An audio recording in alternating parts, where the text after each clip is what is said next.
Yeah, guys, still on the issue of sister Osinachi Nwachukwu, and guys, so many informations are still coming concerning this lady passing away at 42, and now they don't drag Frank Edwards into the picture. So guys, I know you may be wondering how Frank Edwards is involved in this whole issue. So Kemi Olunloyo, the popular journalist from Nigeria, she said Frank Edwards is actually sister Osinachi Nwachukwu's secret lover, or should I say Frank Edwards was sister Osinachi Nwachukwu's secret lover. And I really found that post really disgusting. I didn't like it in any way. It said sister Osinachi husband was actually jealous of the fact that Frank Edwards was the secret lover of sister Osinachi Nwachukwu. So after she posted this online, she later twisted the story again and said further that the last attack on Osinachi was triggered by Frank Edwards, who claimed Peter Nwachukwu was jealous of his wife after being turned down for a collab by the husband manager. Police must investigate details of what initiated the attack. So she's trying to say now that because Frank Edwards got turned down for the collaboration and the husband suspecting that Frank Edwards is a secret lover, that was actually why the husband beat him, and that was what led to the coma, which after 5 days led to a sudden demise. So guys, I don't even know how all this add up. And you know, Kemi, at times she says things from nowhere. We don't know if it's true or not. So guys, please guys, comment on this. I really would love your opinion on what Kemi Olunloyo is saying right now. She even went further to say that Frank Edwards actually started the claim that sister Osinachi Nwachukwu passed away due to throat cancer.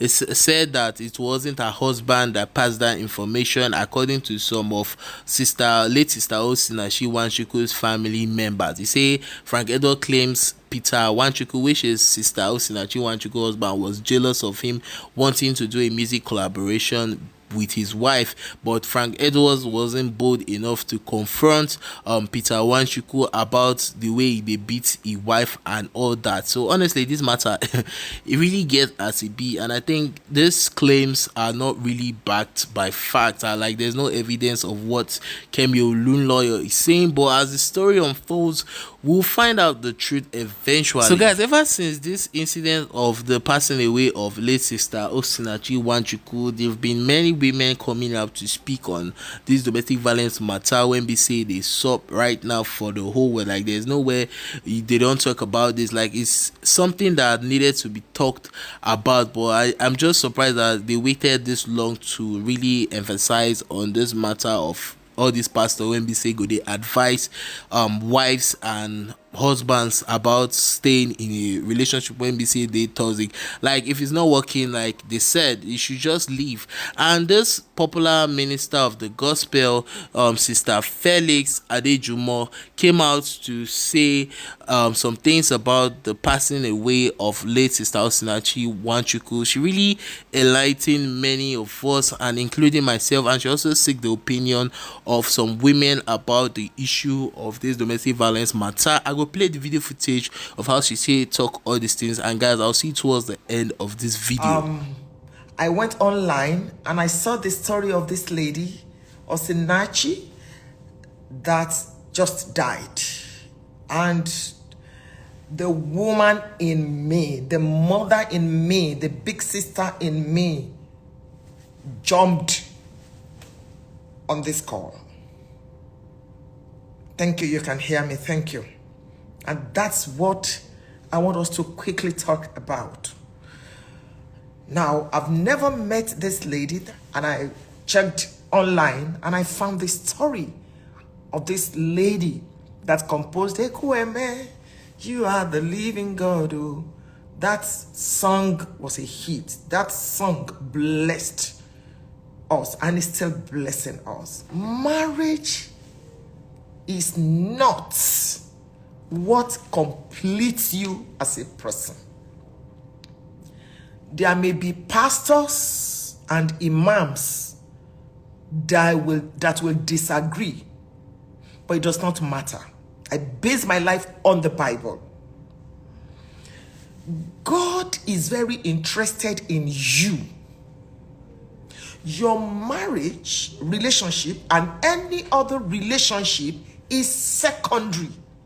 You are first a human being before you are a wife, before you are a husband, before you are a child, before you are a Christian, before you are anything. You come first. Please, don't confuse religion and spirituality. I do not care who told you to stay in an abusive relationship and die there and be praying and be fasting. Please, I'm happy if this is true that the man has been arrested. We are all waiting eagerly to see him behind the bars. Yes, I said that. We are waiting to see him behind the bars. All of us are waiting. You touch one of us, you have touched all of us. It is sheer wickedness to abuse a fellow human being that has given you 4 children, even if she has not given you any child. I'm speaking to you, ladies and gentlemen. Close one eye in prayer, open the other one in being security conscious. And you still want to go into marriage? Because culture makes you feel that if you are not married, you are not complete. Lie. Blatant lie from hell. Love yourself. You are primary to you. Every other relationship is secondary. Your pastor, your imam, your GO, your bishop, your founder, your babalawo, in case you have a relationship with one babalawo somewhere. Whoever is a spiritual authority over your life comes secondary. Secondary. Quote me. I always tell you that love may be blind, but marriage is the eye-opener. Let me analyze a few things and then I'll make one or two of you. I'll let you, share your opinion with me. Number one, as a woman, please be economically empowered. Have your own. Parents, raise your girls to have their own. I have counseled with too many people. And you will hear these women say, there is nothing, I don't have anything. It's the man that pays the school fees. It's the man that has bought me a car. It's the man. That's silly. I'm a full-time minister of the gospel and I'm a full-time businesswoman. All of you know that. Same thing with my husband. If you see my husband on the farm, you'll be shocked that he's a bishop. We've been in business before we came into ministry. The Proverbs 31 woman was into real estate. She was into agriculture. She was into design, fabric, this. She considers a field and she buys it. That's what the Bible says.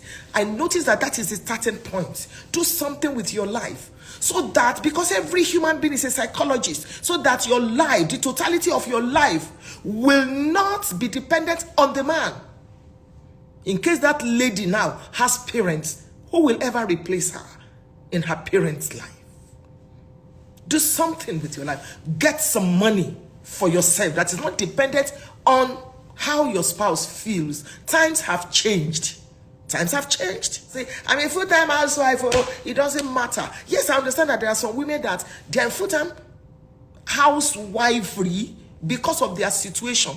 But please, that does not mean that you are inferior to whoever is feeding you. Get out. If a man slaps you, don't stand there and be praying and be binding. Your pastor may not be your counselor. Your pastor may not be a marriage counselor. Your pastor may not be. So don't say, pastor said we should sit down there. If you were the pastor's daughter, would he have told you to stay there and be praying? Step out into safety first. Then let's talk about whether there can be reconciliation. Even if you will not remarry, if they say you should not divorce, at least they didn't say you should not have a life. So step out. Step out and be in safety. Carry your children, carry your pikin. When you step up, people will say, what's going on? Then you'll be able to speak. Don't go into coma before you ask for help. Because you will not be alive now to be telling us your own side of the story. I just pray that the government will help us take care of that man, quote and unquote. That, like, how can a church actually really, minister to people that are already in abusive homes. These people come to church on Sunday and they look good. Like when I read this story, initially I heard it was throat cancer. So when I started seeing posts that it was abuse, I was really broken because this woman's songs have blessed a lot of people and nobody would have ever guessed that she was going through. So how can a church actually help people that are out there? They come to church, but they are going through abuse. I feel like church is not encouraging people to speak up about these things. And if we don't check it, many people, are facing these things and we don't pray. We don't want them to, die. So how can pastors and, I read a story today about how a boy came out and said that his mom was going through abuse, and the pastor kept telling him, read Psalm 90, telling the woman to read Psalm 91, stay in your marriage, go on 21 days fasting. It was on the 19th day of the fast that the man saw her rubbing oil on his clothes, praying, and the man beat her up until she died. So how can the church actually help, women like this? Because some of them don't even come to speak, and when they come to speak, the pastors will cover up and say they should pray. And that same pastor, according to the story of this young man, the pastor wedded the man and a new wife and told him that all things have passed away. So I was just like, is this a church? Is this a pastor? So, that's just my own. Yes, ma. Thank you. Thank you very much. Apparently, they have 4 children. My whole thing is that it's like, now what happens to the kids?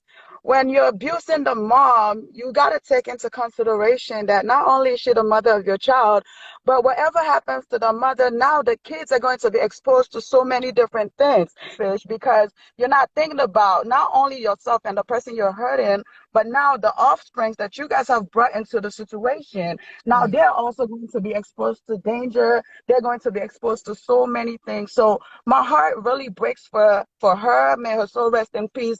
But now I'm just thinking, like, what's going to happen to the children? Thank you so very much, as Princess. Thank you. I think here we need to address the seed called male. To be born a male is by God's choice, but to be man is by character. We have many boys trapped into adult bodies. We are dealing with the character of men. You cannot be a man and lay your hands on a woman. You convinced him with your tongue. The same tongue can talk to that woman sense. I always tell men, improve your argument, but don't quarrel. I've been married, for 19 years. I've not slapped my wife.